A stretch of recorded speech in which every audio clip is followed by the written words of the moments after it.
이삿짐 속 불상에서 들려오는 속삭임, 스님이 망치로 열어보니 그 안에서 나온 건 이사는 죽음과 닮아 있었다. 익숙했던 모든 것을 드러내고 텅 빈 공간에 먼지만이 남아 지난 시간을 증명하는 일. 깊은 산중에 터를 잡은 무형사의 이사는 더욱 그러했다. 절 아래 계곡을 막아 거대한 댐을 짓는다는 국가의 계획 앞에 천년의 무게를 쌓아온 사찰은 한낱 거대한 이삿짐에 불과했다. 포클레인 소리가 산사의 정적을 깨부순 지 한 달째.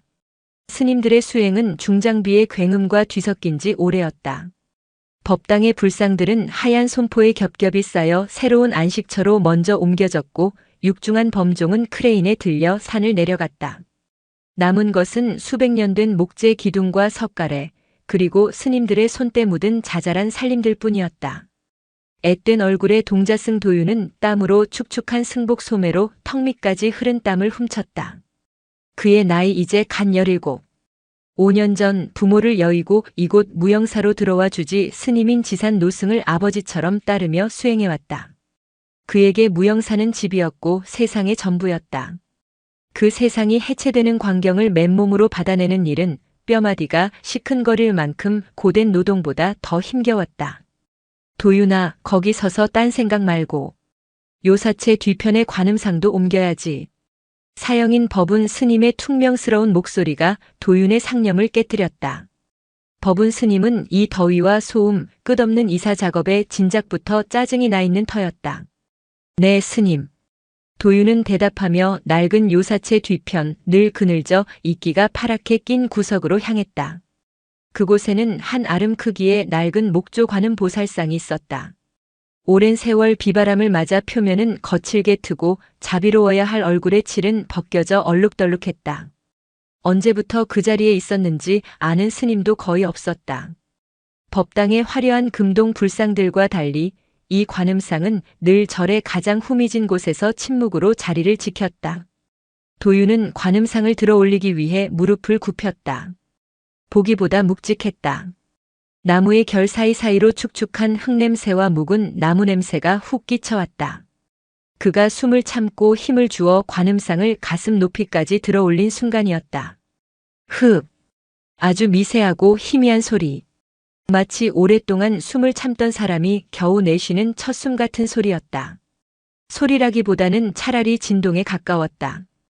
도윤의 가슴팍에 맞닿은 관음상의 차가운 나무 표면에서부터 그의 늑골을 타고 심장까지 파고드는 듯한 미세한 울림.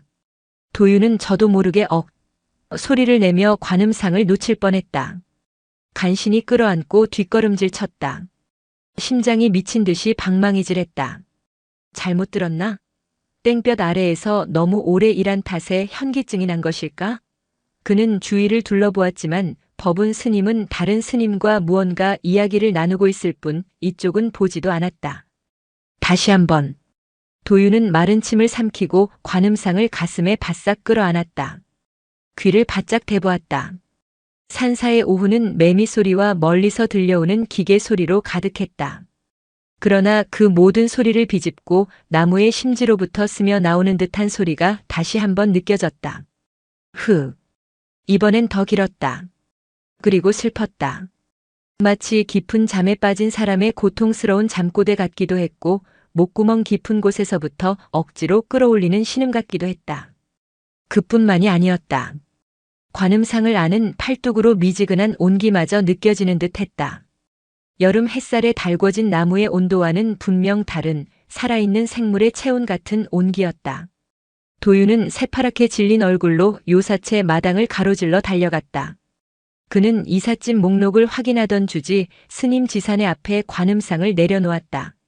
스님, 큰 스님. 지산 노승은 일에 몰두하다 말고 놀란 토끼 같은 도윤의 얼굴을 보고는 의아한 표정을 지었다. 하얗게 샌 눈썹 아래 깊은 연못 같은 그의 눈이 조용히 도윤을 응시했다. 왜 이리 소란이냐, 도윤아. 스님, 이 관음상 안에 누가 있어요? 숨소리가 들립니다. 도윤의 목소리는 공포와 확신으로 가늘게 떨리고 있었다. 그 말에 주변에서 짐을 나르던 몇몇 스님들의 시선이 집중되었다. 법운 스님은 어처구니 없다는 듯 혀를 차며 다가왔다. 이 더위에 헛소리 말거라. 나무 인형 속에서 숨소리가 들리긴 뭐가 들려. 그러나 지산 노승은 법운을 손짓으로 조용히 시켰다. 그는 허리를 굽혀 낡은 관음상을 가만히 쓸어보았다. 그의 손길은 마치 오랜 친구를 어루만지는 듯 다정하고 익숙했다. 한참 동안 관음상의 얼굴을 말없이 바라보던 노승은 이윽고 몸을 일으켜 도윤의 어깨를 부드럽게 감쌌다. 그의 표정에는 놀라움이나 당황 대신 모든 것을 이미 알고 있었다는 듯한 담담함이 서려 있었다. 관음보살의 숨결이지. 지산 노승의 목소리는 나직하고 평온했다. 천년의 세월 동안 중생의 아픔을 듣고 그 숨결을 품어오셨으니 이제 그 터를 떠나려 하심에 작별의 숨을 내쉬는 게야. 겁내지 말거라. 그저 우리에게 마지막 인사를 건네시는 것이다. 노승의 말은 한치의 흔들림도 없었다. 주변 스님들은 역시 큰 스님 하는 표정으로 고개를 끄덕이며 각자의 일로 돌아갔다. 법운 스님은 도윤을 향해 그것 보라는 듯한 눈초리를 한번 쏘아주고는 혀를 찼다. 하지만 도윤은 그 말을 곧이곧대로 믿을 수 없었다. 그가 들은 것은 성스러운 보살의 숨결 같은 것이 아니었다. 그것은 분명 어둡고 축축한 곳에 갇힌 존재가 내쉬는 고통스럽고 절박한 생명의 소리였다. 노승의 평온한 얼굴 뒤에 감춰진 아주 찰나의 흔들림, 그 깊은 눈 속에 스쳐 지나간 비애를 도윤은 놓치지 않았다. 그날 이후 무영사를 떠나는 마지막 날까지 낡은 관음상은 도윤의 머릿속을 떠나지 않았다. 그것은 단순한 목상이 아니었다. 숨을 쉬는 무언가, 말을 걸고 싶어하는 무언가였다. 그리고 그 비밀을 주지 스님은 알고 있는 듯 했다. 산 중턱 새로 털을 닦은 부지는 아직 어수선하기 짝이 없었다. 법당과 요사체가 완공되려면 몇 달은 더 걸릴 터였다.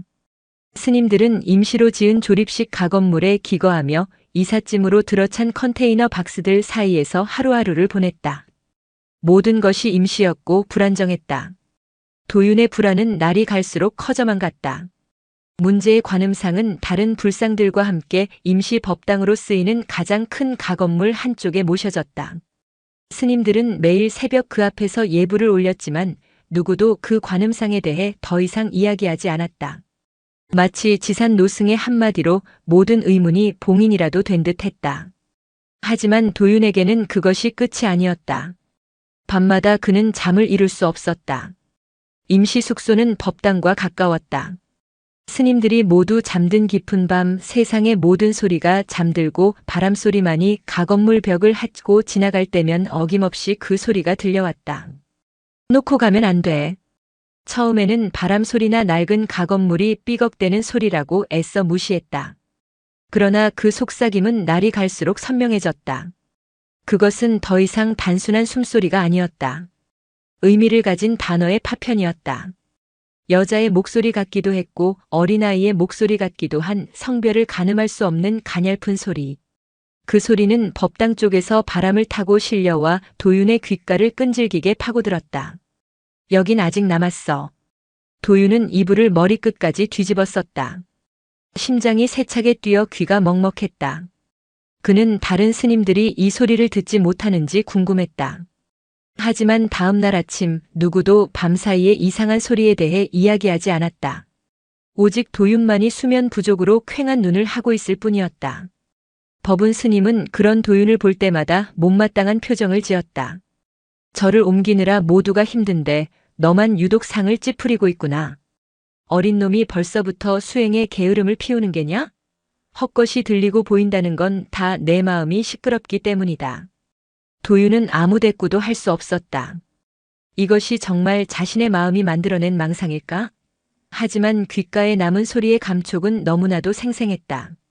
며칠 뒤 도윤은 더 이상 참지 못하고 한밤중에 몰래 숙소를 빠져나왔다. 달빛조차 구름에 가려 한 치 앞도 보이지 않는 어둠 속에서 그는 더듬더듬 임시 법당으로 향했다. 얇은 합판으로 만들어진 문은 자물쇠도 없이 닫혀 있었다. 도윤은 조심스럽게 문을 열고 안으로 들어섰다. 법당 내부는 바깥보다 더 짙은 어둠에 잠겨 있었다. 희미하게 흘러드는 달빛에 의지해 겹겹이 쌓인 불상들의 거대한 실루엣들이 보였다. 그리고 그 구석에 다른 불상들과 어울리지 못하고 홀로 서 있는 낡은 관음상의 형체가 눈에 들어왔다. 도윤은 숨을 죽이고 관음상으로 다가갔다. 한 걸음 한 걸음 내디딜 때마다 마룻바닥이 신경질적인 소리를 냈다. 관음상 앞에 멈춰 선 그는 가만히 귀를 기울였다. 아무 소리도 들리지 않았다. 오직 자신의 심장 소리만이 법당의 정적을 깨트리고 있었다. 역시 잘못 들은 것인가. 긴장이 풀리자 온몸에서 힘이 빠져나가는 기분이었다. 허탈한 마음에 돌아서려던 그 순간. 추워. 바로 등 뒤에서, 아니 관음상의 나무 표면을 뚫고 그의 귓속으로 직접 속삭이는 듯한 목소리가 들렸다. 도윤은 비명조차 지르지 못했다. 온몸에 피가 얼어붙는 듯한 공포에 사로잡혀 그 자리에 얼어붙었다. 그것은 단순한 소리가 아니었다. 한겨울 얼음장 같은 냉기가 그의 등줄기를 타고 흘러내렸다. 도윤은 거의 반사적으로 손을 뻗어 관음상을 만졌다. 나무는 얼음처럼 차가웠다. 한여름의 후텁지근한 밤 공기와는 완전히 이질적인 생명이 없는 것의 냉기. 그는 무엇에 홀린 듯 관음상을 더듬기 시작했다. 거칠고 튼 표면, 옷주름의 깊은 꼴, 연꽃을 든 손의 부드러운 곡선, 그러다 그의 손가락 끝에 무언가 딱딱하고 이질적인 것이 걸렸다. 관음상의 등 쪽, 옷주름이 깊게 파인 곳에 무언가 박혀 있었다. 아주 작고 단단한 조각이었다. 도윤은 손톱으로 그것을 조심스럽게 파내려 했다. 꽤 깊이 박혀 있어 쉽지 않았다. 한참을 낑낑댄 끝에 똑 하는 소리와 함께 작은 조각이 떨어져 나왔다. 그는 그것을 손바닥 위에 올려놓고 희미한 달빛에 비추어 보았다. 그것은 검게 변색된 사람의 손톱 조각이었다. 도윤은 손바닥 위의 것을 바닥에 떨어뜨리며 저도 모르게 주저앉았다. 심장이 목구멍까지 치솟아 숨을 쉴 수 없었다. 이것은 망상이 아니다. 이 관음상 안에는 분명 무언가 끔찍한 것이 들어있다. 그때 법당 입구에서 인기척이 느껴졌다. 거기서 무얼 하고 있느냐? 지산 노승의 목소리였다. 언제부터 거기 서 있었던 것일까? 노승은 등불도 없이 어둠 속에 서서 그림자처럼 도윤을 내려다보고 있었다. 그의 목소리는 평소처럼 차분했지만 그 안에는 서늘한 칼날 같은 무게가 실려 있었다. 도윤은 차마 고개를 들 수 없었다. 그는 바닥에 떨어진 손톱 조각과 관음상을 번갈아 보며 사시나무처럼 떨었다. 이 안에 있는 것이 무엇입니까, 스님? 도윤은 애원하듯 물었다. 지산 노승은 대답 대신 천천히 안으로 들어왔다. 그는 도윤의 옆에 와서 서지도 주저앉지도 않고 그저 우뚝 선 채로 낡은 관음상을 내려다볼 뿐이었다. 깊은 침묵이 흘렀다. 그 침묵 속에서 노승은 마치 관음상 안에 갇힌 존재와 소리 없는 대화를 나누는 듯 했다. 한참의 시간이 흐른 뒤 노승은 마침내 입을 열었다. 내가 보지 않아도 될 것을 보았고 듣지 않아도 될 것을 들었구나. 그의 목소리에는 깊은 체념과 슬픔이 배어 있었다. 이제 곧 모든 짐을 옮기는 날이 올 것이다. 그날까지만 부디 침묵해 주거라. 이것은 내가 그 아이에게 해줄 수 있는 마지막 속죄이니라. 그 아이. 노승의 입에서 나온 그 호칭은 도윤의 심장에 비수처럼 박혔다. 관음보살의 숨결이라던 그 해명은 결국 이 끔찍한 진실을 덮기 위한 거짓이었던 것이다. 도윤은 아무 말도 할 수 없었다. 그저 노승의 깊은 슬픔이 법당의 어둠보다 더 짙게 자신을 짓누르는 것을 느낄 뿐이었다. 마지막 이삿짐을 옮기는 날의 새벽은 기이할 정도로 짙은 안개에 휩싸여 있었다. 마치 산 전체가 거대한 우유 속에 잠긴 듯 한 치 앞도 분간하기 어려웠다. 여름 새벽의 맑고 투명한 안개가 아니었다. 무겁고 축축하고 무언가 냄새를 머금은 듯한 눅눅한 안개였다. 스님들은 평소보다 이른 시간에 일어나 묵묵히 남은 짐들을 화물차에 실었다. 누구도 안개에 대해 불평하지 않았지만 모두의 얼굴에는 긴장과 불안의 기색이 역력했다. 이 기이한 안개는 마치 무형사가 자신을 떠나는 이들에게 보내는 마지막 배웅 혹은 원망처럼 느껴졌다. 도윤은 밤새 한숨도 자지 못했다. 지산 노승의 말을 거역할 수는 없었지만 비밀의 무게는 어린 그의 어깨를 짓눌렀다. 그는 짐을 나르는 내내 흘끔흘끔 관음상을 실은 화물차를 쳐다보았다. 다른 불상들과 함께 실리지 않고 따로 작은 용달차 짐칸 중앙에 단단히 고정된 관음상은 짙은 안개 속에서 더욱 음산한 실루엣으로 보였다. 모든 짐을 싣고 스님들이 각자 배정된 차에 오를 준비를 할 때였다. 그 냄새가 나기 시작한 것은 처음에는 아주 희미했다. 안개의 눅눅한 냄새에 섞여 코끝을 스치는 낯선 향기. 도윤이 가장 먼저 그 냄새를 알아차렸다. 어디선가 맡아본 적 있는 냄새였다. 장례식장에서 피우는 향냄새. 그러나 일반적인 향냄새와는 달랐다. 고급스러운 단향 냄새에 무언가 역한 것이 섞여 있었다. 마치 젖은 나무나 오래된 옷가지를 태울 때 나는 것 같은 매캐하고 비릿한 냄새. 이게 무슨 냄새지? 법운 스님이 코를 킁킁거리며 인상을 썼다. 그의 말에 다른 스님들도 웅성거리기 시작했다. 냄새는 점점 더 짙어지고 있었다. 안개를 타고 사방으로 퍼져나갔지만 그 근원지는 분명했다. 바로 낡은 관음상을 실은 용달차였다. 스님들의 시선이 일제히 용달차로 향했다. 그러자 몇몇이 놀라 소리쳤다. 연기다. 용달차 짐칸 관음상을 둘러싼 방수포 틈새로 희뿌연 연기가 새어나오고 있었다. 불이 난 것은 아니었다. 불꽃은 보이지 않았다. 그저 짙은 안개와는 다른 색과 질감의 연기가 마치 살아있는 생물처럼 꾸역꾸역 피어오르고 있었다. 그리고 그 연기에서 바로 그 냄새, 단향과 무언가 타는 냄새가 뒤섞인 기묘한 향이 진동했다. 아니, 저게 대체 어찌 된 일이야? 누가 저기다 향이라도 피웠나? 스님들이 당황하여 웅성거렸다. 몇몇은 소화기를 찾으러 달려갔다. 법운 스님은 당장이라도 차에 올라가 방수포를 걷어낼 기세였다. 그 소란 속에서 오직 단 한 사람, 지산 노승만이 움직이지 않았다. 노승은 용달차 앞에 우두커니 서서 연기가 피어오르는 관음상을 향해 조용히 합장하고 있었다. 그의 얼굴은 마치 돌처럼 굳어 있었고 감정을 읽을 수 없었다. 하지만 그의 꽉 담은 입술과 미세하게 떨리는 손끝은 그가 필사적으로 무언가를 억누르고 있음을 보여주었다. 도윤은 그 모습을 보고 깨달았다. 이것은 우연이 아니다. 주지 스님은 이 모든 것을 알고 어쩌면 기다리고 있었던 것이다. 법운 스님은 노승의 태도에 더욱 화가 치민 듯 소리쳤다. 큰 스님, 지금 뭘 하고 계십니까? 어서 저 불부터 꺼야지요. 그때 지산 노승이 천천히 돌아보았다. 그의 눈은 깊은 슬픔으로 젖어 있었다. 그는 법운과 다른 스님들을 향해 나직하지만 단호한 목소리로 말했다. 아니다. 그냥 두거라. 네. 그냥 두라니요. 저러다 차에 불이 옮겨붙기라도 하면 어쩝니까? 불이 아니다. 노승의 목소리가 안개를 갈랐다. 저 아이가 마지막으로 자신의 흔적을 태우는 것이다. 이 땅에 남은 마지막 미련을 거두는 게야. 우리가 해줄 일은 그저 지켜봐주는 것뿐이다. 그 말에 모든 스님들이 얼어붙었다.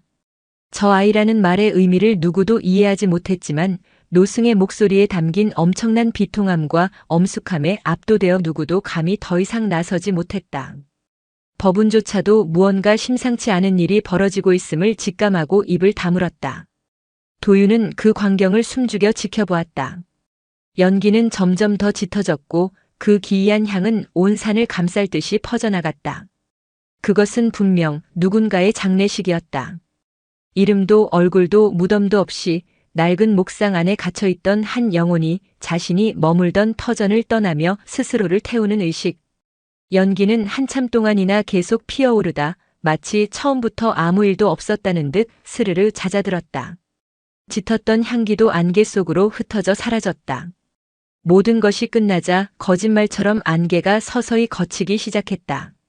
동쪽 하늘부터 붉은 기운이 번지며 새로운 절터의 윤곽이 드러났다. 스님들은 아무 말 없이 각자의 차에 올랐다.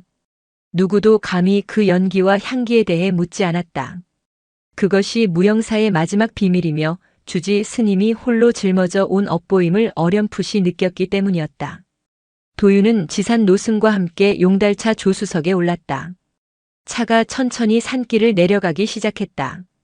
백미러를 통해 점점 멀어지는 옛 무영사 터를 바라보며 도윤은 생각했다. 이 산은 단순히 장소를 옮기는 일이 아니었다. 그것은 과거를 떠나보내는 일이며 때로는 묻어두었던 진실을 파헤치는 일이기도 했다.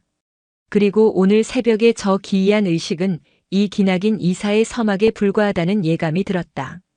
새로운 절에 도착하면 자신은 반드시 관음상 안의 진실을 마주해야만 할 것이다. 그리고 그 진실의 끝에는 지산 노승의 깊은 슬픔과 오랜 비밀이 기다리고 있을 터였다. 차창 밖으로 스쳐 지나가는 풍경 위로 아직 거치지 않은 새벽 안개가 유령처럼 떠다니고 있었다. 새로운 무형사는 모든 것이 낯설었다. 기계로 반듯하게 깎아낸 축대, 아직 풀 한 폭이 제대로 자리 잡지 못한 맨송맨송한 마당, 페인트 냄새가 채 가시지 않은 서늘한 건물. 천년의 이끼와 세월의 향기가 배어있던 옛 절터와는 모든 것이 달랐다. 스님들은 텅 빈 공간을 채워나가는 고된 노동 속에서 낯설음을 잊으려 애썼다. 경전들은 새 서가에 꽂혔고 바루들은 새 공양간에 자리를 잡았다. 하지만 그 무엇도 옛 무형사의 공기를 대신할 수는 없었다. 절은 옮겨왔지만 마음은 아직 안개 낀 새벽의 그 산자락을 헤매고 있었다. 도윤의 마음은 더욱 그러했다. 그의 시선은 늘 마당 한 구석에 덩그러니 놓인 임시 창고를 향해 있었다. 그날 새벽 기이한 연기와 향을 피워 올렸던 낡은 관음상은 다른 불상들처럼 법당에 모셔지지 않았다. 지산 노승은 아무런 설명 없이 그저 관음상을 당분간 저 창고에 두라고만 지시했다. 마치 세상의 눈을 피해 무언가를 격리하려는 듯한 그 태도는 도윤의 불안감을 증폭시켰다. 더 이상 밤마다 속삭임이 들리지는 않았다. 하지만 그 침묵이 도윤에게는 더 큰 공포였다. 때때로 창고 쪽을 바라보면 누군가 그 안에서 자신을 뚫어지게 보고 있다는 섬뜩한 감각에 사로잡히곤 했다. 차가운 시선, 애원하는 시선, 혹은 원망하는 시선. 도윤은 그 시선의 주인이 누구인지 이제는 어렴풋이 짐작할 수 있었다. 그 아이. 주지 스님이 말했던 낡은 나무 속에 갇힌 이름 모를 영혼. 새로운 절에서의 생활이 어느 정도 궤도에 오르기 시작한 어느 오후였다. 도윤은 지산 노승의 처소를 정리하라는 명을 받았다. 옛 절에서 미처 다 풀지 못한 노승의 개인적인 물품들이 담긴 낡은 오동나무 괴짝 몇 개가 방 한쪽에 쌓여 있었다. 책과 붓, 벼루 같은 것들이 대부분이겠거니 생각하며 도윤은 첫 번째 괴짝을 열었다. 괴짝 안에는 묵향과 함께 좀벌레 먹은 낡은 책들이 가득했다. 책들을 조심스럽게 꺼내 책장에 정리하던 도윤의 손에 딱딱한 물건이 잡혔다. 두꺼운 표지의 낡은 사진첩이었다. 표면은 손때에 반질반질했고 모서리는 달아 있었다. 호기심이 동한 도윤은 잠시 주변을 살핀 뒤 조심스럽게 사진첩을 펼쳤다. 첫 장에는 흑백 사진 속에 젊은 지산 노승이 있었다. 지금의 근엄하고 고요한 모습과는 달리 장난기 어린 미소를 띤 청년의 모습이었다. 사진 속의 배경은 의심할 여지 없이 옛 무형사였다. 도윤은 한 장 한 장 사진첩을 넘겼다. 20여 년 전의 무형사는 지금보다 훨씬 더 활기가 넘쳐 보였다. 사진 속에는 앳된 모습의 법운 스님도 있었고 지금은 절을 떠나거나 입적한 다른 스님들의 모습도 보였다. 도윤은 마치 시간 여행을 하는 듯한 기분으로 사진들을 들여다보았다. 그러다 그의 손가락이 한 페이지 위에서 우뚝 멈추었다. 그것은 여러 스님이 대웅전 앞에서 함께 찍은 단체 사진이었다. 그리고 그 사진의 한가운데 마치 주인공처럼 서 있는 한 사람이 도윤의 시선을 사로잡았다. 앳된 얼굴의 동자승. 자신과 비슷한 또래로 보이는 유난히 눈이 맑고 총명해 보이는 소년이었다. 소년은 환하게 웃고 있었지만 그 미소에는 어딘지 모를 그늘과 조급함이 함께 서려 있는 듯 했다. 심장이 쿵 하고 내려앉았다. 도윤은 저도 모르게 숨을 참았다. 그 동자승의 옆에 마치 자신의 작품을 자랑하듯 나란히 서 있는 것이 바로 그 낡은 관음상이었기 때문이다. 사진 속 관음상은 지금보다 훨씬 깨끗하고 정갈한 모습이었다. 막 칠을 새로 하고 정성껏 단장한 듯 보였다. 도윤은 손을 뻗어 사진 속 동자승의 얼굴을 가만히 쓸어보았다. 누구일까? 이토록 밝게 웃으며 관음상 곁에 서 있던 이 소녀는 대체 누구일까? 그리고 왜 지금은 이 절에 없는 것일까? 그 아이라는 주지 스님의 목소리가 그의 귓가에 메아리 쳤다. 한참 동안 사진에서 눈을 떼지 못하던 도윤은 등 뒤에서 느껴지는 인기척에 소스라치게 놀라며 몸을 돌렸다. 어느새 지산 노승이 그의 뒤에 서 있었다. 노승은 도윤이 들고 있는 사진첩을 말없이 내려다보고 있었다. 그의 얼굴에는 분노나 질책의 기색은 없었다. 대신 마치 오래된 상처를 후벼 파낸 듯한 깊은 고통과 피로감이 안개처럼 번져 있었다. 그만하거라. 노승의 목소리는 낙엽처럼 메말라 있었다. 그는 도윤의 손에서 사진첩을 부드럽게 하지만 단호하게 빼앗아 들었다. 그리고는 더 이상 안을 들여다보지도 않은 채 탁 소리가 나게 덮어버렸다. 마치 판도라의 상자를 닫듯이. 지난 부처는 지난 세상에 머물게 해야 하는 법이다. 그 말을 끝으로 지산 노승은 사진첩을 들고 자신의 방으로 들어가 문을 닫았다. 도윤은 그 자리에 못 박힌 듯 서서 닫힌 문을 망연히 바라보았다. 노승의 마지막 말은 도윤의 마음에 새로운 의문을 심었다. 그는 과거를 묻어두려는 것이 아니었다. 어쩌면 그 과거로부터 필사적으로 도망치고 있는 것인지도 몰랐다. 그날 이후 도윤은 더 이상 관음상을 단순한 귀신 들린 목상으로 볼 수 없었다. 그 안에는 사진 속에서 해맑게 웃던 한 소년의 시간이, 꿈이, 그리고 어쩌면 원한이 함께 봉인되어 있는 것이었다. 그리고 그 봉인의 열쇠를 쥔 사람은 매일 밤 깊은 고뇌에 잠겨 잠 못 이루는 주지 스님 자신이라는 것을 도윤은 직감했다. 장마가 시작되었다. 새로 닦은 절마당은 미처 뿌리 내리지 못한 흙들이 빗물에 씻겨나가며 곳곳이 질척거렸다. 며칠째 이어진 비는 새 절의 낯선 풍경을 더욱 스산하고 고립된 곳으로 만들었다. 스님들은 법당과 요사체를 오가는 짧은 거리에도 옷자락이 젖는 것을 감수해야 했다.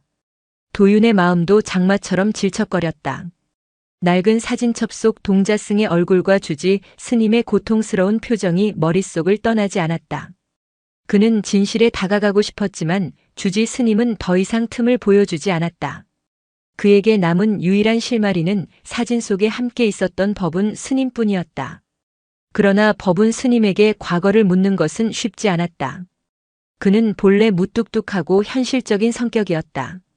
도윤이 몇 번이나 넌지시 운을 떼어보았지만 법운은 지난 일은 알아서 무엇하겠느냐 혹은 수행에나 정진하거라며 번번이 말을 잘랐다. 그의 태도는 마치 그 과거를 기억하는 것 자체를 꺼리는 듯 보였다. 기회는 예상치 못한 순간에 찾아왔다. 억수같이 비가 쏟아지던 어느 날 밤 산사태로 근처 전신주가 쓰러지면서 절 전체가 정전되었다. 칠흑 같은 어둠 속에서 스님들은 각자의 처소로 돌아가 잠을 청했지만 도윤과 법운은 젖은 옷을 갈아입고 부엌에서 늦은 저녁 공양을 챙기던 참이었다. 두 사람은 낡은 양초 몇 개에 불을 붙였다. 흔들리는 촛불이 두 사람의 얼굴과 부엌의 살림살이들 위로 긴 그림자를 드리웠다. 빗소리 외에는 아무 소리도 들리지 않는 깊은 정적 속에서 두 사람은 말없이 식은 밥에 나물을 얹어 먹었다. 어색한 침묵을 깬 것은 도윤이었다. 스님, 옛날 무영사에서는 이런 일이 잦았습니까? 비가 많이 오면 전기가 끊기는 일이야 산중에서 흔한 일이지. 법운은 무심하게 대답하며 밥을 입에 넣었다. 도윤은 잠시 망설이다 가장 궁금했던 질문을 꺼냈다. 제가 얼마 전에 큰 스님 방에서 낡은 사진첩을 보았습니다. 법운에 씹던 숟가락이 순간 멈칫했다. 그는 고개를 들지 않은 채 물었다. 그래서? 거기 스님들의 젊은 시절 사진이 있었습니다. 그리고 저만한 동자승도 하나 있었습니다. 관음상 옆에서 웃고 있던. 그 순간 법운은 들고 있던 숟가락을 탁 소리가 나게 내려놓았다. 그의 얼굴이 촛불 아래서 굳어 있었다. 쓸데없는 것을 보았구나. 그 아이 이름이 무엇이었습니까? 왜 지금은 절에 없는 것입니까? 도윤은 다그치듯 물었다. 법운은 한참 동안 도윤을 노려보았다. 그의 눈빛은 더 이상 묻지 말라는 경고와 오랜 세월 억눌러온 어떤 감정의 동요가 뒤섞여 복잡하게 흔들리고 있었다. 그는 거친 숨을 한 번 내쉬더니 촛불의 일렁이는 자신의 왼손을 내려다보았다. 그때 도윤은 보았다. 법운의 엄지손가락과 검지손가락 사이에 희미하지만 길게 이어진 흉터가 있는 것을. 마치 날카로운 것에 깊게 베었다 아문 자국이었다. 그 흉터는 어쩌다 생긴 것입니까? 도윤의 시선을 느낀 법우는 저도 모르게 왼손을 주먹 쥐었다. 그는 마치 아주 오래전의 고통을 다시 느끼는 듯 얼굴을 찌푸렸다. 한참의 침묵 끝에 그는 마침내 무거운 입을 열었다. 목공이를 하다가 다친 것이다. 그의 목소리는 빗소리에 묻힐 듯 낮고 잠겨 있었다. 내가 사진에서 본 그 아이 이름은 명진이었다. 명진. 드디어 드러난 이름은 촛불처럼 위태롭게 흔들렸다. 그놈은 재주가 아주 뛰어난 아이였지. 특히 나무를 다루는 솜씨는 천부적이었다. 경전을 외우는 것보다 불상을 깎고 다듬는 것을 더 좋아했지. 하지만 재주가 너무 뛰어난 것이 문제였다. 교만했고 조급했다. 하룻밤 사이에 부처라도 될 것처럼 굴었지. 정도를 걷기보다 늘 지름길을 찾으려 애썼다. 법운의 목소리에는 명진에 대한 비난과 함께 어쩔 수 없는 연민과 회한이 섞여 있었다. 내가 본 그 관음상 원래는 아주 볼품없는 낡은 목상이었다. 그걸 지금의 모습으로 다시 다듬고 칠한 것이 바로 명진이다. 그놈은 그 관음상에 아주 병적으로 집착했다. 마치 자신의 분신처럼 여겼지. 밤낮으로 그 앞에 앉아 무언가 중얼거리기도 하고 섬뜩할 정도였어. 법우는 말을 잠시 끊고 자신의 흉터를 내려다보았다. 이 흉터도 그놈 때문에 생긴 것이다. 그놈이 관음상 뒤편에 무언가 비밀스러운 공간을 파는 것을 내가 우연히 보았다. 그걸 말리려다 그놈이 들고 있던 조각칼에. 법우는 더 이상 말을 잇지 못했다. 그날의 기억이 되살아난 듯 그의 얼굴이 고통으로 일그러졌다. 그 아이는 어떻게 되었습니까? 도윤이 조심스럽게 물었다. 어느 날 말없이 절을 떠났다. 법우는 억지로 말을 뱉어냈다. 주지 스님께서는 그 아이가 속세로 돌아갔다고 하셨다. 하지만 나는 믿지 않아. 그놈은 절대 그 관음상을 두고 떠날 아이가 아니었다. 법운의 눈빛이 흔들렸다. 그는 자리에서 일어나며 도윤에게 마지막 경고를 남겼다. 더 이상 파고들지 마라, 도윤아. 그 관음상 근처에는 가지도 말고 주지 스님께 지난 일에 대해 더는 여쭙지도 말거라. 어떤 진실은 차라리 땅속에 묻어두는 것이 모든 일을 위해 나은 법이다. 법운은 촛불 하나를 들고 어둠 속으로 사라졌다. 홀로 남은 도윤은 빗소리를 들으며 생각에 잠겼다. 법운의 이야기는 의문을 풀어주기는커녕 더 큰 의혹만을 낳았다. 명진은 관음상의 비밀 공간을 만들었다. 그리고 그는 사라졌다. 주지 스님은 그가 떠났다고 했지만 법운은 믿지 않는다. 퍼즐 조각들이 하나둘씩 나타나고 있었지만 그 조각들이 맞춰갈 그림은 점점 더 끔찍한 형상을 띄어가고 있었다. 도윤은 이제 확신했다. 명진은 스스로 절을 떠난 것이 아니다. 그는 어쩌면 아직도 그 관음상 안에 아주 가까운 곳에 있는 것인지도 모른다. 새 절의 마당 중앙에는 새로 판 작은 연못이 있었다. 아직 수생식물 하나 없이 흙탕물만 고여있는 볼품없는 연못이었지만 지산 노승은 유독 그 연못가에 서 있는 시간이 많았다. 그는 마치 깊은 명상에 잠긴 듯 혹은 무언가를 기다리는 듯 하염없이 탁한 물속을 들여다보곤 했다. 내리는 비가 연못 수면 위로 수천 개의 동심원을 그리는 모습을 노승은 미동도 없이 지켜볼 뿐이었다. 법운 스님의 이야기를 들은 후 도윤의 마음속에서는 무언가 단단하게 결심이 서고 있었다. 묻어두는 것이 낫다는 법운의 경고는 더 이상 그에게 아무런 힘을 발휘하지 못했다. 숨겨진 진실의 무게에 짓눌려 고통받는 주지 스님을 위해서라도 그리고 낡은 나무 속에 갇혀 숨쉬는 영혼을 위해서라도 그는 이 일을 끝내야만 했다. 이것은 더 이상 호기심이나 두려움의 문제가 아니었다. 남겨진 자로서 마땅히 해야 할 의무였다. 운명의 밤은 장대비가 폭풍으로 변하던 날 찾아왔다. 밤이 깊어지자 바람은 마치 성난 짐승처럼 울부짖으며 산사를 뒤흔들었다. 나뭇가지가 부러지는 소리, 기왓장이 흔들리는 소리가 사방에서 들려왔다. 스님들은 일찌감치 각자의 방으로 들어가 문을 걸어 잠갔다. 도윤은 잠을 이룰 수 없었다.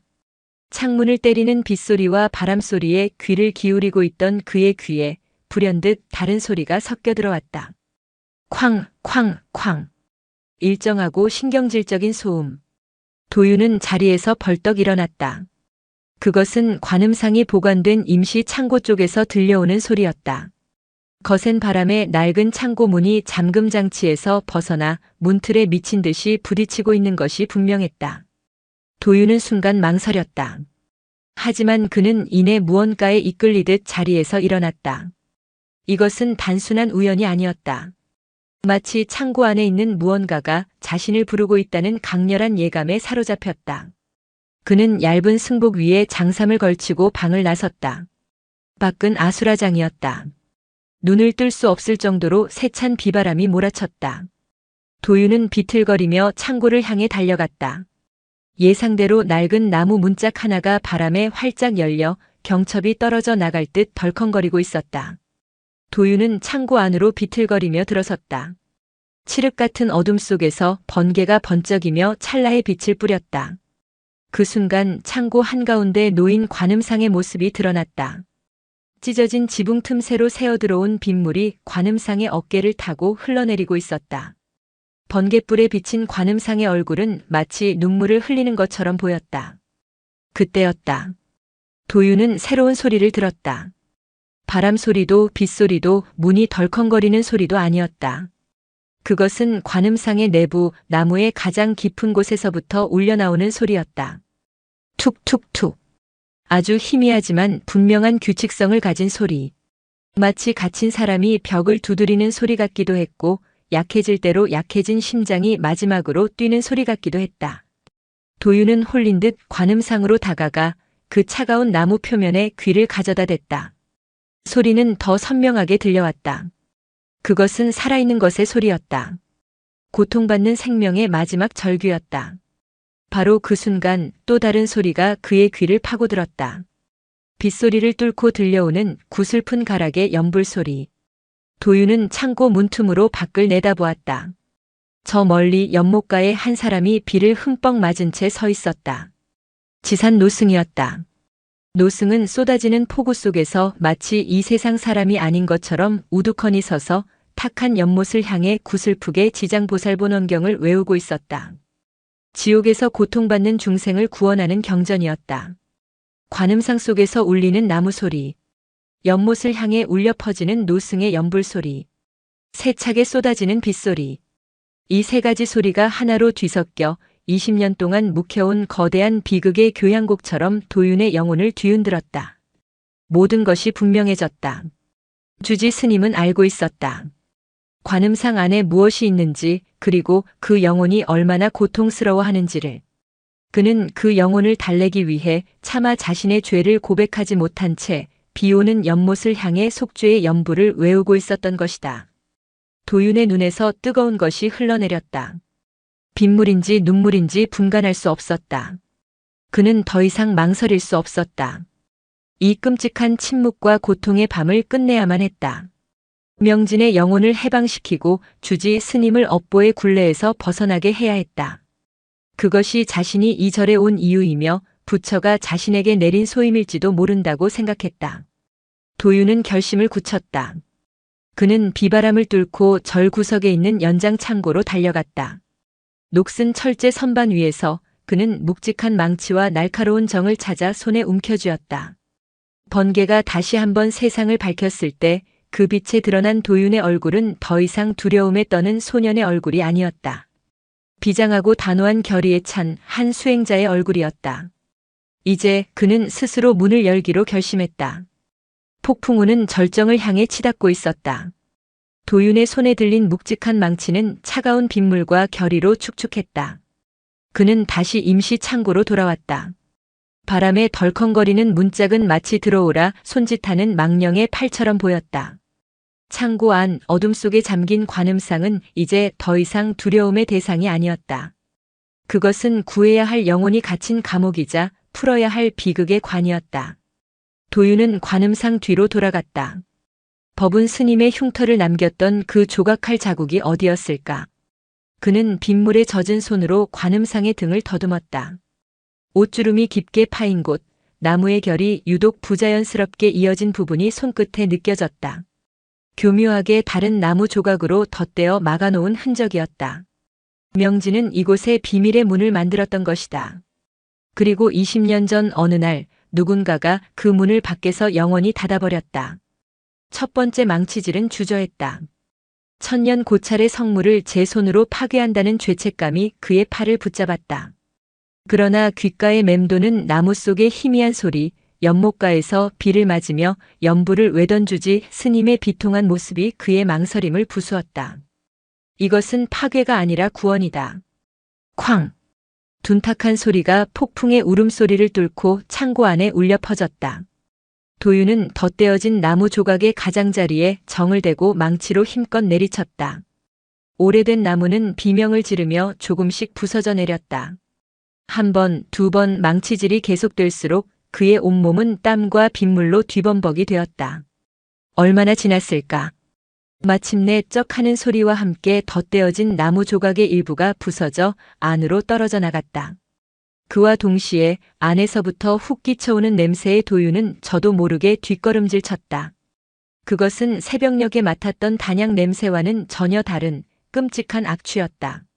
오랜 세월 밀폐된 공간에 갇혀있던 먼지와 곰팡이, 그리고 무엇보다도 죽음의 냄새. 부패와 원념이 뒤섞여 응축된 듯한 지독한 냄새였다. 도윤은 잠시 숨을 골랐다. 심장이 갈비뼈를 부술 듯이 뛰었다. 그는 부서진 구멍 안으로 손을 뻗는 대신 더 넓게 구멍을 내기 위해 다시 망치를 들었다. 몇 번의 망치질이 더 이어지자 어른의 머리가 드나들 수 있을 만큼의 구멍이 뚫렸다. 그때 창고 입구에 거대한 그림자가 드리워졌다. 지금 무얼 하고 있는 것이냐? 지산 노승이었다. 어느새 연부를 그치고 이곳으로 온 것인지 그의 온몸은 물에 빠진 생쥐처럼 흠뻑 젖어 있었다. 손에는 아직 묵주가 들려 있었다. 그의 목소리는 폭풍 소리에도 묻히지 않을 만큼 낮고 서늘했지만 그 안에는 막다른 길에 몰린 자의 깊은 절망이 담겨 있었다. 도윤은 망치를 든 채 천천히 돌아섰다. 노승의 눈은 도윤의 손에 들린 망치가 아닌 관음상의 등 뒤에 뚫린 검은 구멍에 고정되어 있었다. 그토록 평온함을 잃지 않던 노승의 얼굴이 마치 가면이 부서져 내리듯 처참하게 무너져 내리고 있었다. 수십 년간 쌓아온 수행의 공덕이 단 하나의 비밀 앞에서 속절없이 허물어지는 순간이었다. 저는 더 이상 이 소리를 외면할 수 없었습니다, 큰 스님. 도윤의 목소리는 떨리고 있었지만 그의 눈은 노승의 눈을 피하지 않았다. 이 안에 갇힌 영혼을 해방시켜야 합니다. 지산 노승은 아무 말도 하지 않았다. 그는 천천히, 아주 천천히 마치 자신의 무덤으로 걸어가듯 관음상을 향해 발걸음을 옮겼다. 그는 뚫린 구멍 앞에 무릎을 꿇었다. 차마 안을 들여다보지는 못하고 그저 거칠게 부서진 나무의 가장자리를 떨리는 손으로 쓸어볼 뿐이었다. 그의 어깨가 가늘게 흔들리기 시작했다. 위대한 노승의 모습은 온데간데 없고 돌이킬 수 없는 죄업 앞에서 참회하는 한 나약한 인간만이 남아있었다. 도윤은 그런 노승의 모습을 비통한 심정으로 지켜보았다.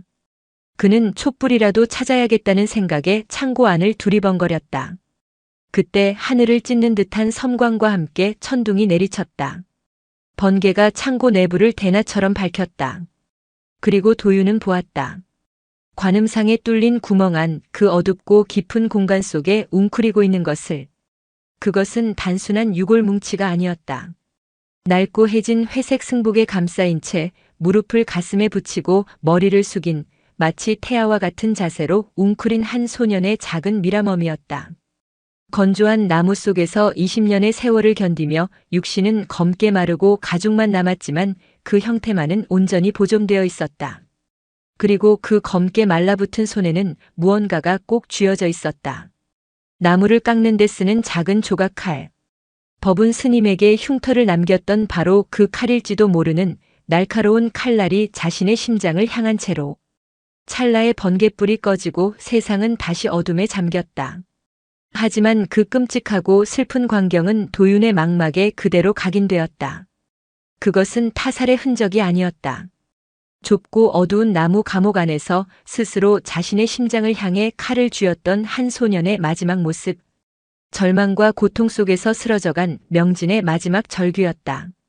흐흑 흐어어. 마침내 지산 노승의 입에서 참아왔던 오열이 터져나왔다. 그것은 천지를 뒤흔드는 폭풍우보다 더 처절하고 슬픈 울음소리였다. 노승은 관음상에 부서진 등을 부여잡고 어린아이처럼 목 놓아 울었다. 20년 동안 가슴속에 가둬두었던 죄책감과 슬픔, 그리움이 한꺼번에 터져나온 통곡이었다. 도윤은 그저 그 곁에서 비극적인 진실의 무게에 짓눌린 채 함께 비를 맞고 서 있을 뿐이었다. 폭풍우가 지나간 새벽은 거짓말처럼 고요했다. 세상의 모든 먼지를 씻어낸 하늘은 투명한 푸른빛을 띠었고 젖은 숲에서는 맑고 서늘한 공기가 흘러나왔다. 하지만 무영사의 공기는 그 어느 때보다 무겁게 가라앉아 있었다. 날이 밝자마자 지산 노승은 모든 스님을 대웅전으로 불러 모았다. 그의 얼굴은 밤새 흘린 눈물과 고뇌로 수척했지만 그 눈빛만은 전과 비교할 수 없을 정도로 맑고 투명했다. 마치 오랜 병을 앓은 후 죽음을 앞둔 이에게서나 볼 수 있는 그런 초연한 평온함이었다. 스님들은 영문을 모른 채 불안한 얼굴로 자리에 앉았다. 법운 스님은 주지 스님의 상태와 그 옆에 죄인처럼 고개를 숙이고 앉은 도윤의 모습을 보고 무언가 심상치 않은 일이 벌어졌음을 직감했다. 지산 노승은 불단을 향해 깊게 삼배를 올린 뒤 돌아앉아 자신의 오랜 죄를 고백하기 시작했다.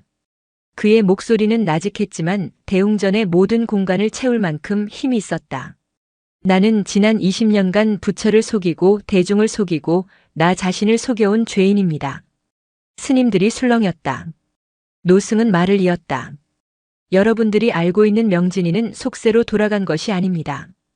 그 아이는 이 늙은이의 허물과 이 절의 그늘 속에서 죽어갔습니다.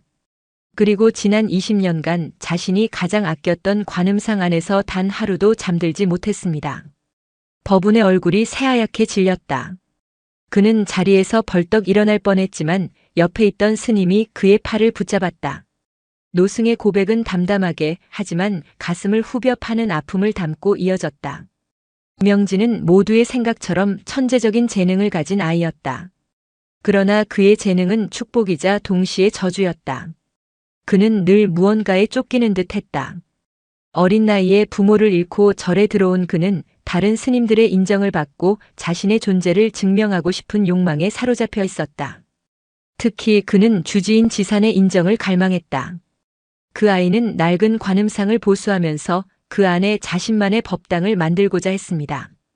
부처님의 진신사리 대신 자신의 가장 순수한 열정과 깨달음의 증거를 그 안에 봉인하여 후세에 남기고자 하는 어리고 치기 어린 꿈을 꾸었던 것이지요. 명진은 관음상의 등 뒤에 비밀 공간을 만들고 그 안에 자신이 가장 아끼는 경전의 한 구절을 새겨 넣으려 했다. 하지만 법운에게 그 모습을 들키고 자신의 비밀스러운 작업이 탄로날 위기에 처하자 그는 더욱 조급해졌다. 사건이 터진 것은 바로 그날 밤이었다. 명진은 자신의 작업을 서둘러 마무리하기 위해 밤늦게 몰래 목공실로 들어갔다. 그는 관음상 내부를 더 깊고 넓게 파내기 위해 평소 쓰지 않던 크고 날카로운 끌을 사용했다. 그때 내가 조금만 더 그 아이의 마음을 헤아렸더라면 그의 재능에 대한 칭찬과 함께 그 마음속의 조급함과 불안함을 먼저 다독여 주었더라면. 노승의 목소리가 잠시 잠겼다. 다음 날 아침 나는 목공실에서 그 아이를 발견했습니다. 관음상은 쓰러져 있었고 그 아이는 관음상 안으로 반쯤 몸을 넣은 채로 피를 흘리고 있었습니다. 좁은 공간 안에서 무리하게 작업을 하다가 발을 헛디뎌 넘어지면서 손에 들고 있던 날카로운 끌이 자신의 가슴을 찌른 것이었습니다. 대웅전 안에는 숨막히는 침묵이 흘렀다. 그것은 살인도 자살도 아니었다. 자신의 꿈과 열정에 짓눌려 쓰러져간 한 어린 영혼의 너무나도 허망하고 비극적인 사고였다. 나는 너무나도 두려웠습니다. 절 안에서 일어난 이 끔찍한 죽음을 세상에 알릴 용기가 없었습니다. 어린 제자의 죽음을 막지 못한 무능한 스승이라는 비난이 그리고 무영사의 명예에 흙탕물이 튀는 것이 부처님의 가르침보다 더 무서웠습니다. 그리하여 지사는 돌이킬 수 없는 선택을 했다. 그는 명진의 시신을 쓰러진 관음상 안으로 완전히 밀어넣었다. 명진이 그토록 아끼고 자신의 모든 것을 담으려 했던 그 관음상 속으로. 그리고는 아무도 모르게 그 비밀의 문을 밖에서 닫고 나무 조각으로 감쪽같이 막아버렸다. 명진의 죽음을 영원히 봉인해버린 것이다. 나는 그것이 그 아이를 위한 최선의 안식처라고 스스로를 기만했습니다. 그 아이가 가장 사랑했던 작품 속에서 영원히 잠들게 해주는 것이라고 그렇게 어리석은 합리화를 했던 것입니다. 그리고 모든 스님들에게는 명진이가 말없이 저를 떠났다고 거짓을 고했습니다. 고백을 듣는 법운의 얼굴 위로 뜨거운 눈물이 흘러내렸다. 그는 명진과 다투고 그에게 상처를 입혔던 날을 떠올렸다. 자신이 조금만 더 너그러웠더라면, 그를 경쟁 상대로 여기지 않고 도반으로 품어주었더라면 명진의 조급함이 조금은 누그러지지 않았을까. 그의 죽음의 한편에는 분명 자신의 책임도 있었다. 하지만 죄업은 결코 사라지지 않는 법. 그 아이는 지난 20년간 단 하루도 편히 잠들지 못하고 그 좁고 어두운 나무 감옥 안에서 숨쉬며 울부짖었습니다. 나는 밤마다 그 아이의 숨소리를 들었고 그 아이의 고통을 느끼며 단 하루도 편히 잠들지 못했습니다. 이 절을 옮기는 것은 어쩌면 이 늙은이가 그 아이를 이 지옥에서 꺼내줄 마지막 기회였을지도 모릅니다. 지산 노승은 자리에서 일어나 모든 스님들을 향해, 그리고 도윤을 향해 깊이 허리를 숙였다. 내가 지은 죄업은 어떤 벌로도 씻을 수 없을 것입니다. 허나 오늘 이 젊은 도반의 용기 덕분에 나는 비로소 참회의 기회를 얻었습니다. 부디 저를 벌하여 주시고 저 가엾은 명진의 영혼이 편히 잠들 수 있도록 마지막 길을 함께 지켜봐 주시길 청합니다. 대웅전 안에는 누구도 쉽사리 입을 열지 못했다. 그저 노승의 참회와 비극적인 진실의 무게 앞에서 조용히 눈물을 삼킬 뿐이었다. 20년간 무영사를 짓눌러왔던 어둡고 축축한 그늘의 정체가 마침내 비갠 새벽 햇살 아래 그 모습을 드러낸 순간이었다. 참회의 시간은 짧았다.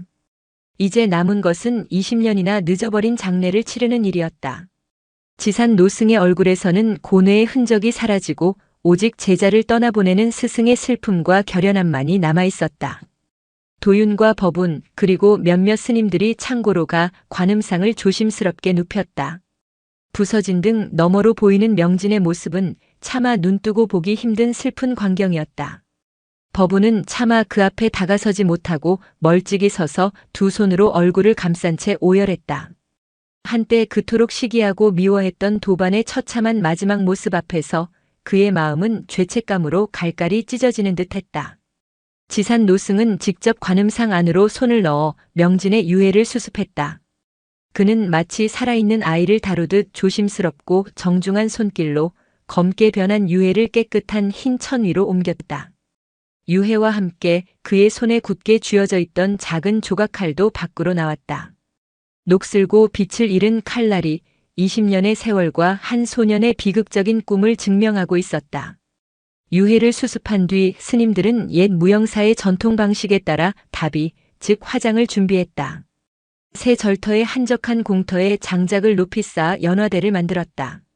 그 어떤 장례보다도 엄숙하고 경건한 분위기 속에서 준비가 이루어졌다.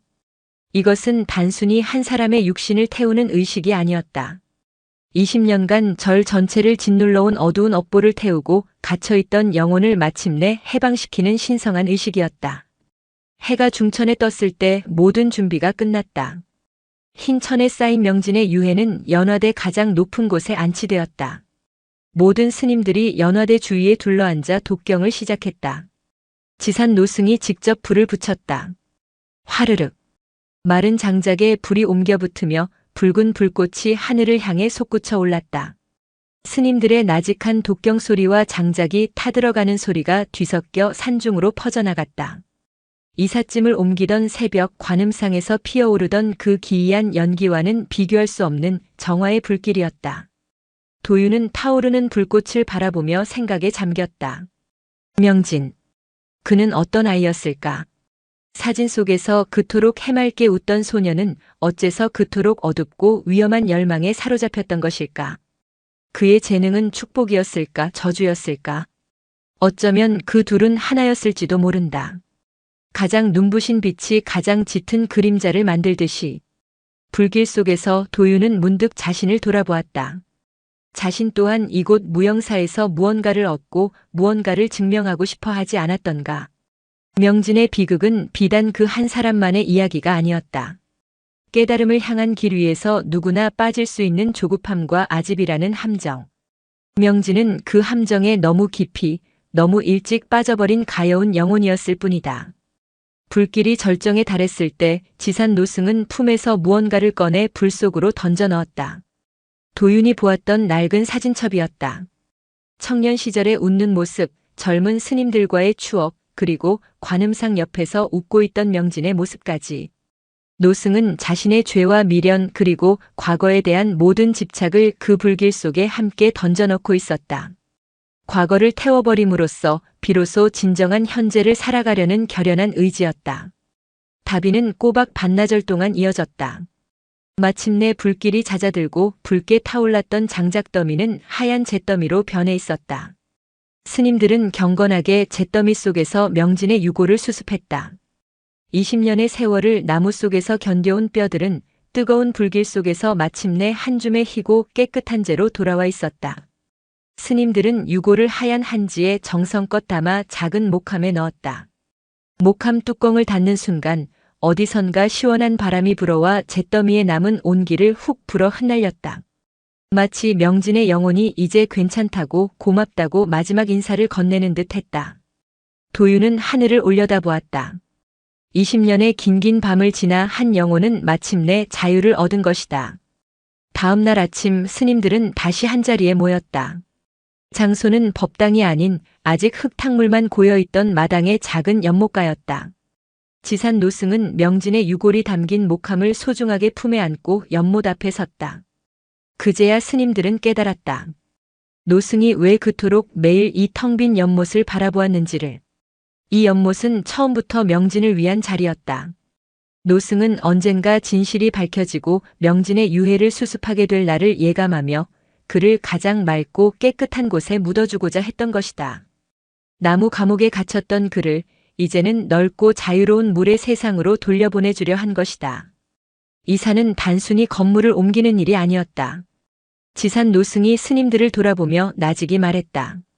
그것은 남겨진 마음을 옮기는 일이었다. 우리는 옛 절터에 명진이의 육신과 나의 죄업이라는 무거운 짐을 남겨두고 올 뻔했다. 허나 부처님의 자비로 우리는 마침내 그 모든 짐을 이곳 새로운 터전으로 가져와 올바르게 내려놓을 수 있게 되었다. 노승은 직접 연못에 물을 퍼내기 시작했다. 다른 스님들도 말없이 다가와 일을 도왔다.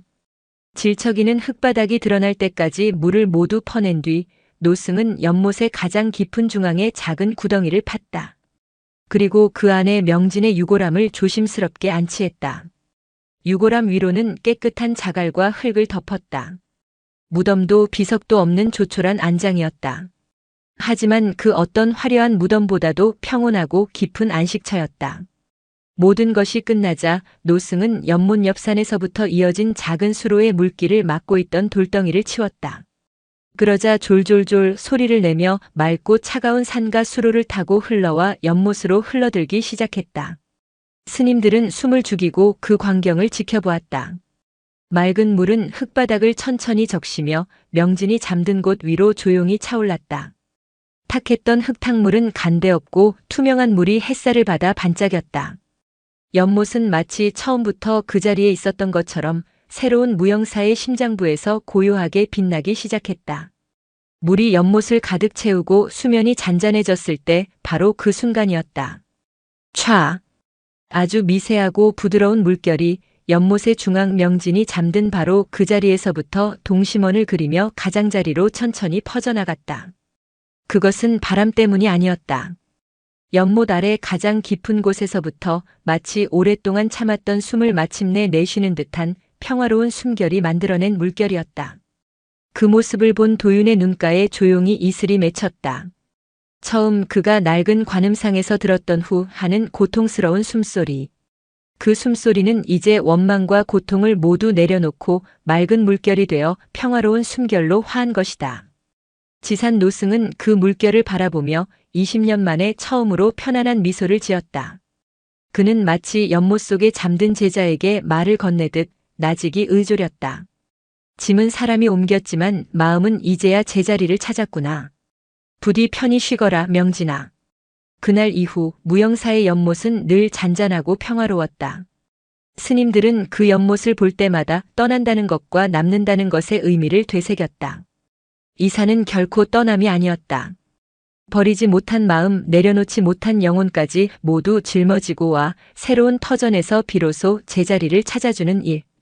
그것이 진정한 마음을 옮기는 일임을 그들은 명진의 마지막 숨결이 남긴 물결을 통해 매일같이 배우고 있었다. 그리고 도유는 그 연못의 고요한 수면 위에서 한때 사진 속에서 보았던 그늘 없이 환하게 웃던 한 소년의 진짜 미소를 보았다. 명진의 영혼이 평온을 찾은 연못처럼 무영사에도 겉으로는 고요가 찾아왔다.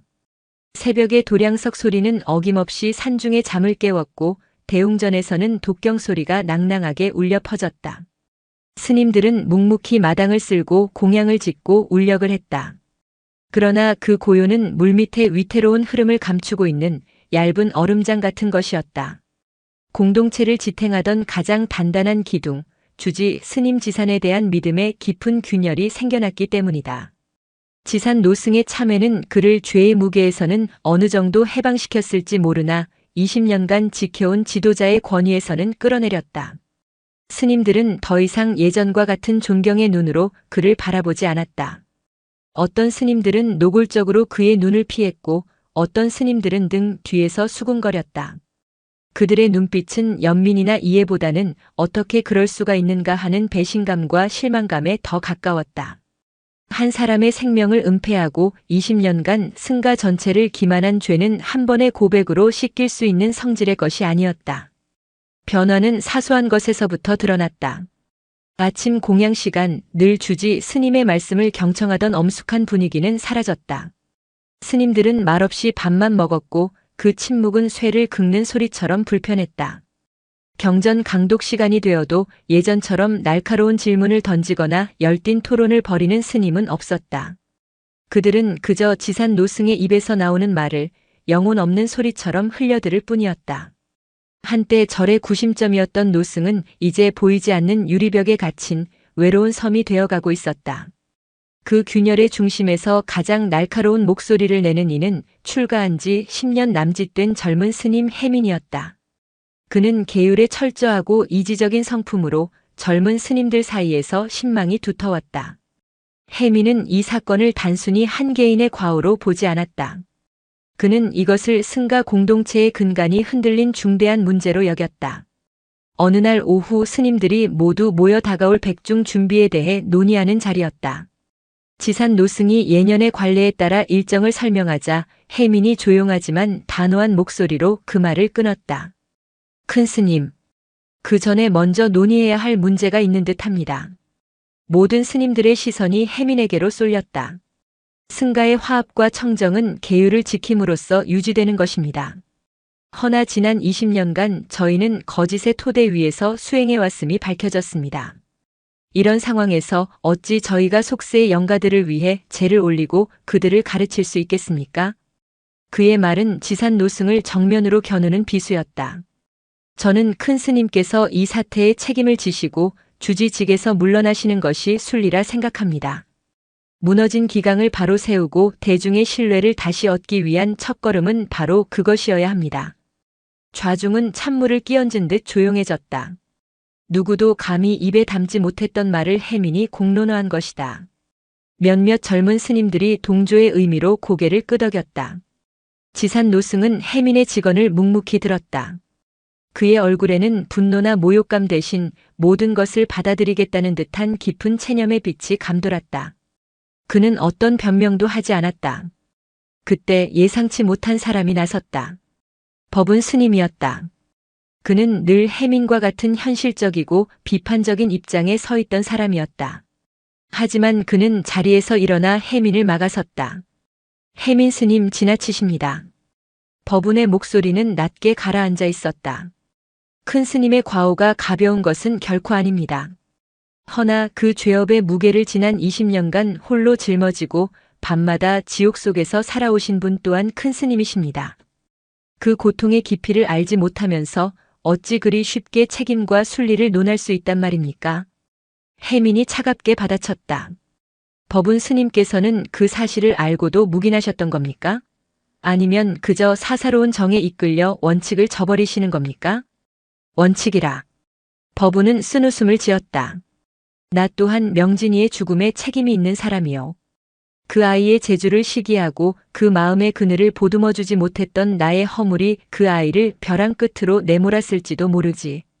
이곳에 앉은 우리 중 과연 누가 명진이의 죽음 앞에서 저 돌처럼 차가운 계율의 잣대만을 들이댈 자격이 있단 말이오.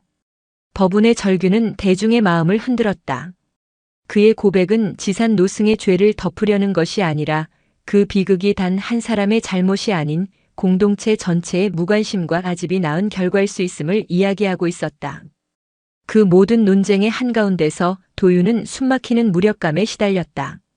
이 모든 혼란은 자신이 진실을 파헤쳤기 때문에 시작된 것이었다. 그는 명진의 영혼을 구원했다고 믿었지만 그 결과로 살아있는 사람들의 공동체를 위기에 빠뜨린 셈이었다. 몇몇 스님들은 그를 대놓고 판도라의 상자를 연 아이라며 수군거렸다. 도윤은 죄책감에 고개를 들 수 없었다. 그날의 회의는 아무런 결론을 내지 못한 채 끝났다. 하지만 무영사 안에는 두 개의 분명한 흐름이 생겨났다. 원칙과 기강을 바로 세워야 한다는 해민의 주장과 참회와 용서를 통해 상처를 보듬고 나아가야 한다는 법운의 주장이 팽팽하게 맞섰다. 지산 노승은 그 거대한 파도 속에서 묵묵히 자신의 죄를 감내하는 늙고 지친 돛담배 같았다. 무영사는 이제 마음을 옮기는 일을 넘어 흩어진 마음을 어떻게 다시 모을 것인가 하는 더 어려운 과제에 직면하게 된 것이다. 무영사를 감싸던 어색한 긴장감은 며칠이 지나도 좀처럼 가시지 않았다. 스님들은 저마다의 방식으로 이 상황을 받아들이고 있었다. 누군가는 침묵으로, 누군가는 기도로, 또 누군가는 드러나지 않는 분노로. 도윤은 그 무거운 공기로부터 도망치듯 낡은 관음상이 있던 임시 창고를 홀로 찾았다. 명진의 유해가 수습된 후 속이 텅 빈 관음상은 마치 영혼이 떠나간 육신처럼 그 자리에 덩그러니 놓여 있었다. 지산 노승은 이 관음상 또한 명진의 일부이니 예를 갖춰 다비를 치르라 명했다. 도윤은 그 마지막 정리를 위해 창고 안으로 들어섰다. 관음상은 이제 더 이상 섬뜩한 기운을 내뿜지 않았다. 그저 오랜 세월 비바람을 맞고 한 영혼의 고통을 품어왔던 낡은 나무 조각일 뿐이었다. 도윤은 마른 걸레로 관음상 표면의 먼지를 정성껏 닦아내기 시작했다. 그러다 그의 손길이 관음상의 바닥, 연꽃 모양의 대좌 부분에서 멈칫했다. 대좌의 바닥면은 여러 개의 나무 조각을 이어 붙여 만든 형태였다. 그런데 그중 한 조각의 나뭇결이 다른 부분과 미세하게 다른 것이 느껴졌다. 도윤은 호기심에 그 부분을 손가락으로 꾹 눌러보았다. 그러자 달칵하는 소리와 함께 나무 조각의 일부가 안으로 살짝 들어갔다. 도윤의 심장이 뛰기 시작했다. 비밀 공간. 명진은 등 뒷뿐만 아니라 가장 아래쪽에도 아무도 모르는 공간을 만들어 두었던 것이다. 그는 조심스럽게 그 틈에 손가락을 넣어 얇은 나무판을 들어 올렸다. 그 안에는 유골이나 섬뜩한 유품 대신 기름 종이에 여러 겹싸여 노끈으로 단단히 묶인 두루마리 하나가 들어 있었다. 20년의 세월에도 불구하고 꼼꼼한 방습 처리 덕분인지 종이는 거의 상하지 않은 상태였다. 도윤은 마른 침을 삼키며 밖으로 나와 햇살 아래서 조심스럽게 노끈을 풀고 두루마리를 펼쳤다. 그것은 한 장의 그림이 아니었다. 여러 장의 얇은 한지를 정교하게 이어붙인 거대한 설계도였다. 그리고 그 설계도를 보는 순간 도윤은 숨을 멈췄다. 그것은 불상이나 탑의 설계도가 아니었다. 한 채의 아름다운 건물, 작지만 완벽한 균형과 독창적인 구조를 가진 명상 수행 공간, 즉 선방의 설계도였다. 정면도, 측면도, 평면도가 세밀한 붓질로 그려져 있었고 기둥의 굵기나 석가래의 배치, 창의 크기와 문살의 무늬 하나하나까지 치수가 꼼꼼하게 기입되어 있었다. 그것은 단순한 설계도를 넘어 하나의 예술 작품이었다. 전통적인 사찰 건축 양식을 따르면서도 곳곳에 젊은 천재의 대담하고 창의적인 시도가 빛나고 있었다. 특히 건물의 중심을 관통하며 하늘로 열린 작은 중정의 구조나 빛이 들어오는 각도까지 계산하여 설계된 창의 배치는 도윤의 눈에도 경이롭게 보였다. 설계도의 귀퉁이에는 반야선원이라는 이름과 함께 명진이라는 서명이 단정하게 적혀 있었다. 도윤은 그제야 모든 것을 깨달았다. 명진은 관음상에 병적으로 집착했던 것이 아니었다. 그는 자신의 궁극적인 꿈, 이 반야 선언을 짓기 위한 습작으로 관음상을 조각하고 있었던 것이다. 나무의 성질을 이해하고 정교한 기술을 연마하고 자신의 미학적 이상을 시험하기 위한 과정. 어쩌면 그는 관음상 등 뒤의 비밀 공간에 이 설계도를 봉인하려 했을지도 모른다. 자신의 가장 위대한 꿈을 부처님께 바치려는 순수한 마음으로. 모두가 그의 재능이 낳은 집착과 교만을 보았지만 아무도 그 재능이 품고 있던 위대한 꿈은 보지 못했던 것이다. 도윤은 설계도를 소중하게 품에 안고 곧장 지산 노승의 처소로 달려갔다. 노승은 방 안에 홀로 앉아 텅 빈 벽을 응시하며 깊은 상념에 잠겨 있었다. 큰 스님, 이것을 보십시오. 도윤이 내민 설계도를 받아든 노승의 눈이 가늘게 떨리기 시작했다. 그는 설계도를 펼쳐 책상 위에 놓고 한참 동안 말없이 들여다보았다. 그의 손가락이 반야 선언이라는 글씨와 명진이라는 서명을 천천히 쓸어내렸다. 이윽고 그의 마른 눈에서 뜨거운 눈물 한 방울이 설계도 위로 뚝 떨어져 20년 된 한지를 적셨다. 나는 이 아이의 열망을 보았지만 그 꿈의 크기는 보지 못했구나. 그저 위험한 아집이라 여겼을 뿐 그 안에 이런 큰 서원이 담겨 있을 줄은 짐작조차 못했다.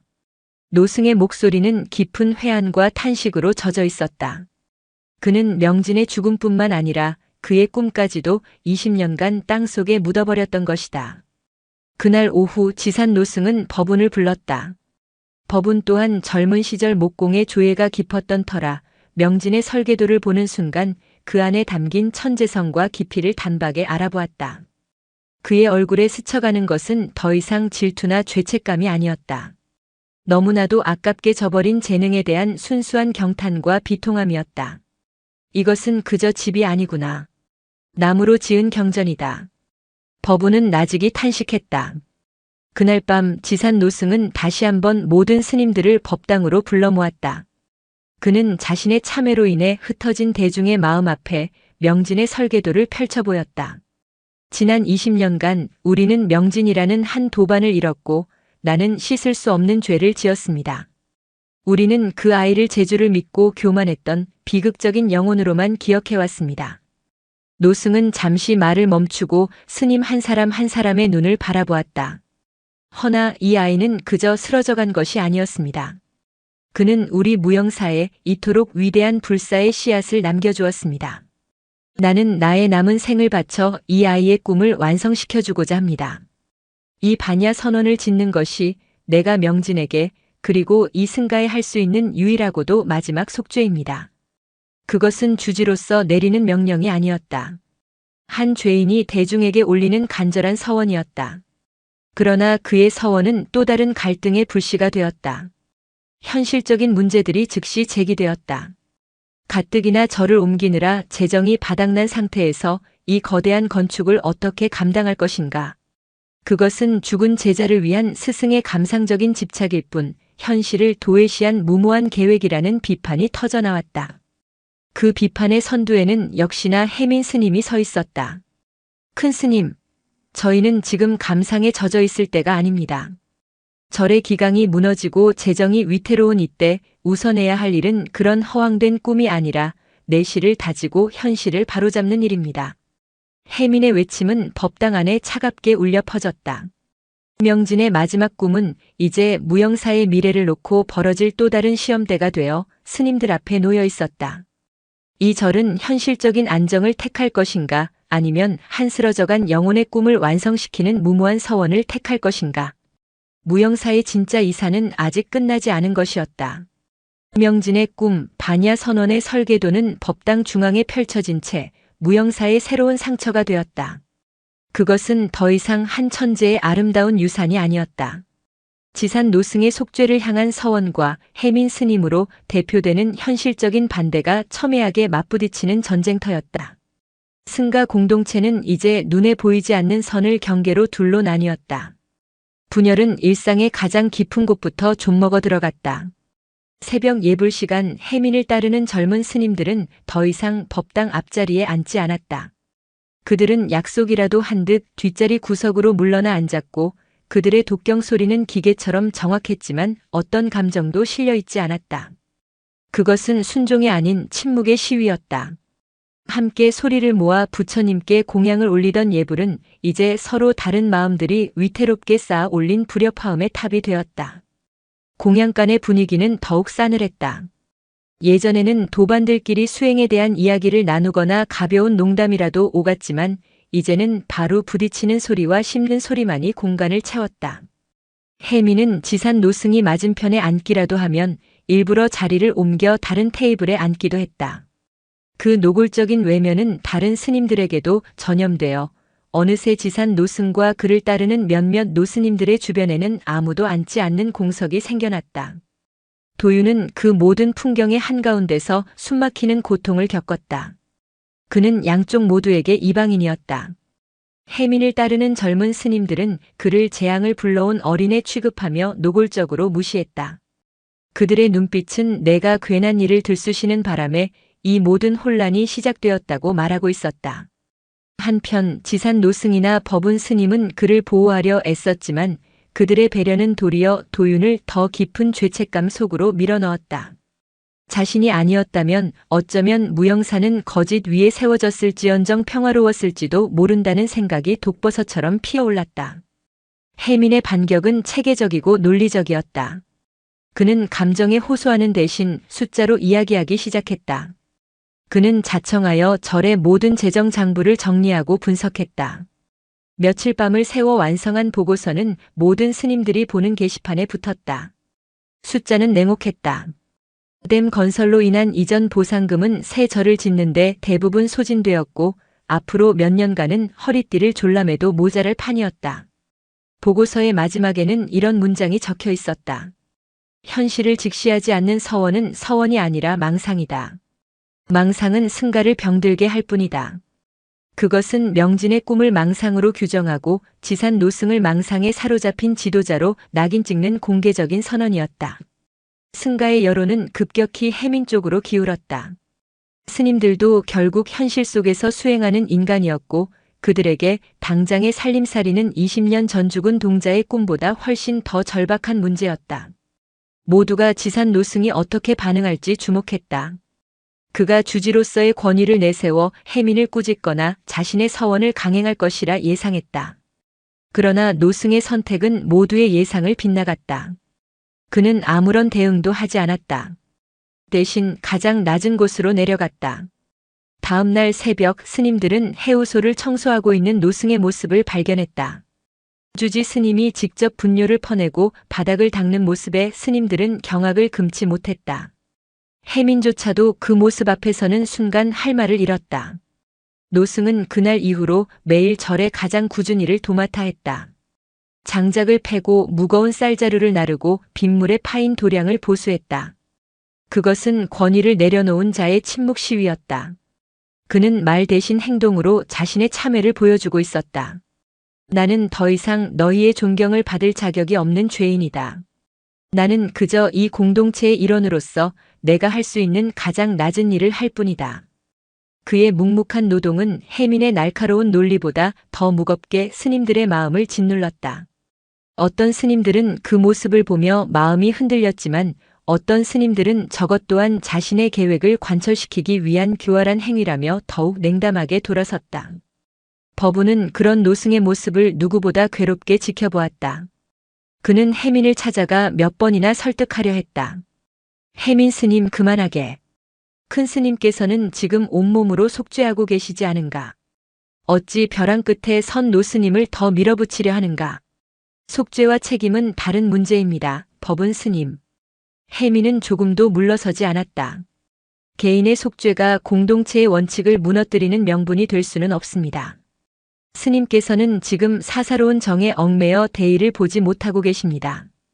대의라 20년 전 죽어간 도반의 마지막 꿈을 이뤄주는 것이 어찌 대의가 아니란 말인가. 그 꿈의 대가가 공동체의 붕괴라면 그것은 더 이상 꿈이 아니라 욕심일 뿐입니다.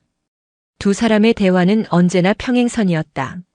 무영사의 겨울은 그렇게 시작되고 있었다. 밖의 날씨보다 더 춥고 혹독한 마음의 겨울이었다. 명진의 반야 선원은 단 한 삽의 흙도 뜨지 못한 채 설계도 위에서 잠들어 있었고 그것을 둘러싼 갈등은 무영사라는 공동체 자체를 서서히 허물어뜨리고 있었다. 도윤은 매일 밤 연못가를 서성였다. 평화롭게 잠든 명진의 영혼 위로 살아남은 자들의 갈등이 이토록 추악하게 펼쳐지고 있다는 사실이 너무나도 부끄럽고 미안했다. 마음의 겨울이 가장 깊어졌을 무렵 동안거가 시작되었다. 스님들은 석 달간 산문박 출입을 금하고 오직 수행에만 전념해야 하는 기간. 그러나 올해의 동안거는 그 어느 때보다 무겁고 냉랭한 분위기 속에서 시작되었다. 한 공간 안에서 함께 정진했지만 스님들의 마음은 천리박처럼 멀어져 있었다. 결단의 순간은 동안거가 막 시작된 지 얼마 지나지 않은 날 지산 노승에게서 비롯되었다. 그는 저녁 공양을 마친 뒤 모든 대중을 법당으로 불러 모았다. 스님들은 또다시 무슨 일이 벌어질까 긴장한 얼굴로 자리에 앉았다. 지산 노승은 평소와 다름없이 초췌했지만 그 눈빛만은 비장한 결의로 빛나고 있었다. 동안거 중에 대중의 마음을 어지럽혀 송구합니다. 노승은 깊이 허리를 숙인 뒤 말을 이었다. 지난 몇 달간 나의 서원이 오히려 승가의 화합을 해치고 있음을 똑똑히 보았습니다. 이 모든 혼란은 나의 허물에서 비롯된 것이니 그 책임 또한 온전히 내가 져야 할 것입니다. 해민의 눈이 날카롭게 빛났다. 드디어 주지직에서 물러나겠다는 선언을 하리라 예상했다. 나는 이동한거가 끝나는 날 이 절을 떠나겠습니다. 예상치 못한 선언에 스님들이 술렁였다. 절을 떠나겠다니. 그것은 주지직 사퇴보다 훨씬 더 무거운 의미였다. 허나 맨몸으로 떠나지는 않겠습니다. 노승은 잠시 숨을 고른 뒤 단호한 목소리로 말했다. 내 평생의 마지막 소임으로 저 반야 선원의 주춧돌 하나와 첫 번째 기둥 하나는 내 손으로 세우고 떠나겠습니다.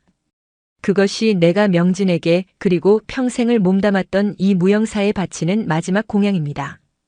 그 이후의 일은 대중의 뜻에 맡기겠습니다. 건물을 마저 지어 올리시든 아니면 기둥 하나만 남은 폐허로 남겨두시든 그것은 여러분들의 선택입니다. 그것은 타협도 설득도 아니었다. 자신의 모든 것을 내던진 마지막 약속이었다. 자신의 지위와 여생을 모두 바쳐 그저 시작 하나만을 이루고 떠나겠다는 한 늙은 스승의 처절한 서원. 법당 안에는 무거운 침묵이 흘렀다. 해민조차도 그 선언의 무게 앞에서 차마 어떤 반박도 제기하지 못했다. 다음 날 새벽 동이 트기도 전에 지산 노승은 법운과 도윤을 데리고 길을 나섰다. 그의 손에는 낡은 도끼와 톱이 들려 있었다. 어디로 가시는 겁니까, 큰 스님? 도윤이 물었다. 기둥을 가지러 간다. 노승은 짧게 대답했다. 반야 선원의 첫 번째 기둥이 될 나무는 마땅히 우리의 뿌리가 시작된 곳에서 가져와야지.